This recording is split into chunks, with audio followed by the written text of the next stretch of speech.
December 11, 2017 రాత్రి 10 గంటల 10 నిమిషాలైంది. అదే సమయంలో రామాయణ కాలం నాటి రామసేతు గురించి ఒక సైన్స్ ఛానల్ ఒక వీడియోని ప్రసారం చేస్తోంది.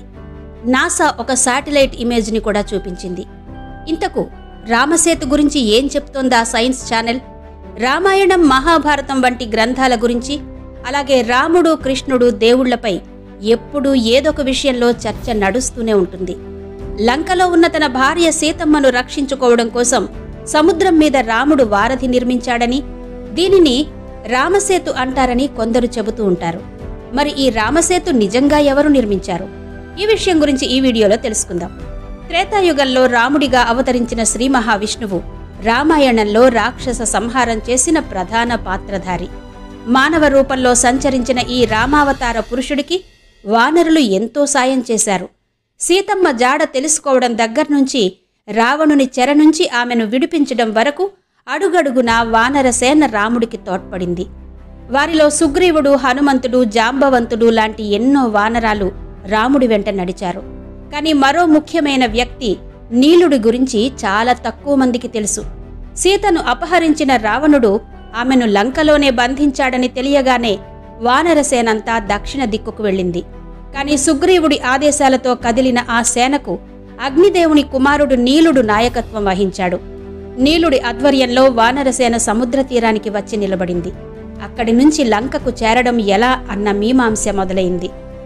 ఆంజనేయుడితో సమానంగా నీలుడు కూడా సముద్రాన్ని లంఘించగలడు. కానీ మిగతా వానరుల పరిస్థితేంటి? దీనికి వారధి నిర్మించడం ఒక్కటే మార్గమని నిర్ణయించారు. వారధి నిర్మించాలన్న ఆలోచన బాగానే ఉంది. కానీ ఆ పనికి సారథ్యం వహించేదెవరు? దానిని సాధించేది ఎలా? ఇటువంటి ఎన్నో ప్రశ్నలు వారిలో చర్చకొచ్చాయి. అందుకు తన స్నేహితుడు నలుడితో కలిసి నీలుడు ముందుకొచ్చాడు. ఈ వంతెన నిర్మాణానికి అవసరమైన ఇంజనీరింగ్ టెక్నాలజీని, వంతెన నిర్మాణ ప్లాన్ని నలుడు అనే వానరుడిచ్చాడని చరిత్ర చెబుతోంది. ఈయన ఆధ్వర్యంలో 1,000,000 మంది వానరులు 5 రోజుల్లో ఈ రామసేతు వారధిని నిర్మించారని రామాయణంలో స్పష్టంగా పేర్కొన్నారు. అయితే రామాయణ గాథల్లో నల, నీలుల చిన్నతనానికి సంబంధించి ఒక కథ ప్రచారంలో ఉంది. విశ్వకర్మ అంశతో జన్మించిన నల, అగ్నిపుత్రుడు నీలు ఇద్దరూ చిన్నప్పుడు మహా అల్లరి చేసేవారట. ఋషులు తపస్సు చేస్తుంటే వారి వస్తువులను ఎత్తుకు వెళ్లి నీటిలో పడేసేవారు. దీంతో నల, నీలులు నీటిలో ఏం వేసినా అవి మునిగిపోవంటూ మునులు శపించారు.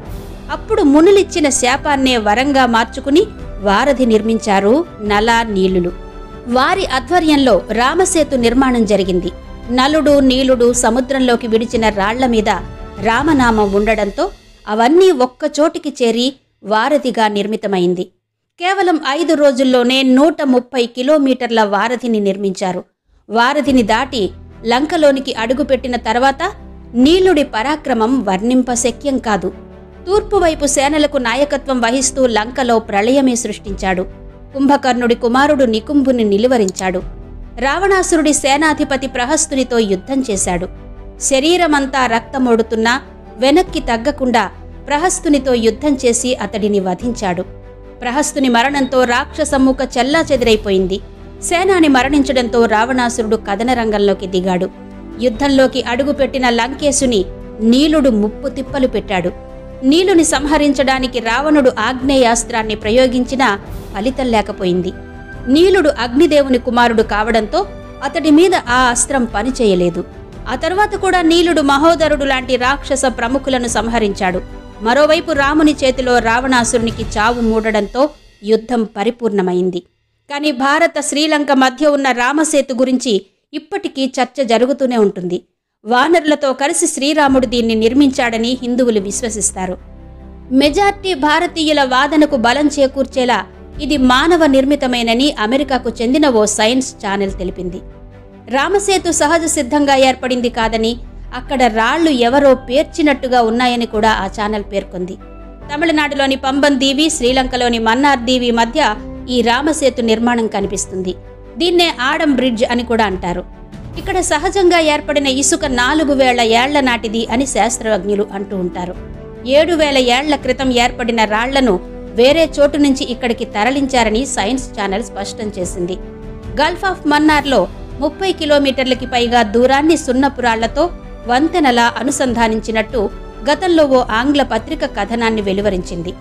రామసేతు చరిత్ర ఎవరి అభిప్రాయాలు వాళ్లకున్నాయి. మంచు యుగంలో భారత్ శ్రీలంకను కలుపుతూ భూభాగం ఉండేదనేది ఒక వాదన.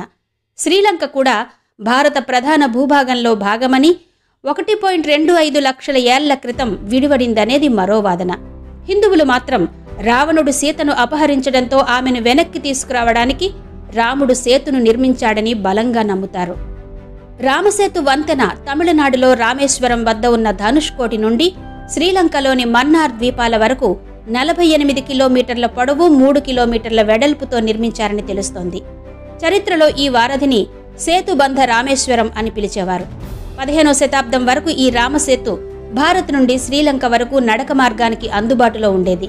10వ శతాబ్దంలో మన దేశాన్ని సందర్శించిన అరబ్ యాత్రికులు సైతం ఇక్కడ ఒక వారధి ఉన్నట్టు పేర్కొన్నారు. 1480లో వచ్చిన పెను తుఫాను కారణంగా ఈ రామసేతు వంతెన ధ్వంసమైందని తెలుస్తోంది. అనంతరం ఈ రామసేతు గురించి చరిత్రకారులు పెద్దగా పట్టించుకోలేదు. 2002లో నాసా అంతరిక్షం నుంచి తీసిన ఒక చిత్రంలో రామసేతు స్పష్టంగా కనిపించడంతో ఈ వంతెన గురించి మళ్లీ చర్చ మొదలైంది. ఈ వారధి గురించి శాస్త్రీయ కారణాలను వెతికే ప్రయత్నం చేశారు. రామసేతు దగ్గర కనిపించే రాళ్లు లావాతో ఏర్పడే ప్యూమిస్ రాళ్లని, అందుకే అవి నీటిలో తేలుతున్నాయని కొందరు శాస్త్రవేత్తలు వాదించారు. ప్యూమిస్ రాళ్లు కొద్దిసేపు మాత్రమే నీటిలో తేలతాయని, ఇవి రాముని మహిమతోనే 1000 ఏళ్లు నీటిపై తేలుతున్నాయి అన్నది భక్తుల వాదన. పైగా ఈ రాళ్లను కార్బన్ డేటింగ్తో పరీక్షించినప్పుడు అవి కొన్ని లక్షల ఏళ్ల క్రితం రాళ్లు అని తేలింది. శ్రీలంక ప్రభుత్వం కూడా ఇది రాముడు నిర్మించిన వారధి అని ప్రచారం చేస్తోంది. 30 కిలోమీటర్ల పొడవున్న ఈ వారధి ఇప్పటికీ చాలా వరకు సముద్రం మీద తేలుతూ కనిపిస్తుంటుంది. ఈ ప్యూమిస్ రాళ్లు కొద్దిసేపు మాత్రమే నీటిలో తేలతాయని, ఇవి రాముని మహిమతో 1000 ఏళ్లు నీటిపై తేలుతున్నాయన్నది భక్తుల నమ్మకం.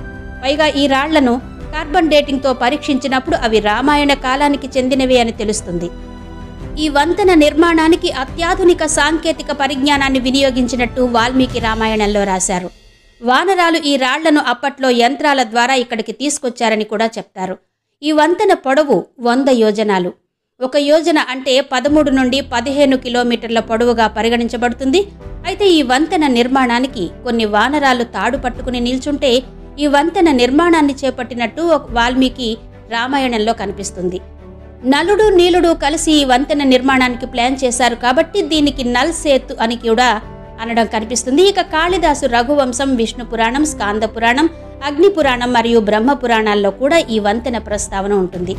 రామసేతు నిర్మాణంలో వానర సైన్యంలో ఉప్పొంగుతున్న ఉత్సాహాన్ని చూసి రాముడు ఎంతో సంతోషించాడు. వీళ్లు చేసే పనిలో ఒక ఉడత కూడా పాలు పంచుకుంది.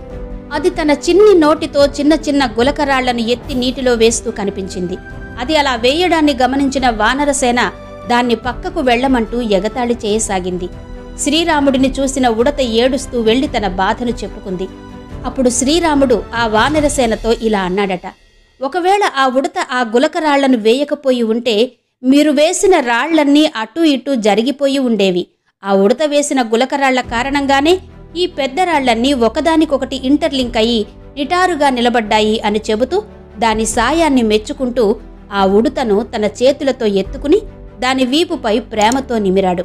శ్రీరాముని స్పర్శతో దాని వీపుపై రాముని చేతివేళ్ల గుర్తులు ఏర్పడ్డాయి. అప్పటినుంచి ఉడత వీపుపై ఉండే గుర్తులను శ్రీరాముని ఆశీర్వాద గుర్తులుగా హిందువులు భావిస్తారు. మరి రామసేతు నిర్మాణ రహస్యాలు తెలుసుకున్నారు కదా. ఈ వీడియో మీకు ఎలా అనిపించిందో క్రింద కమెంట్ సెక్షన్లో చెప్పండి.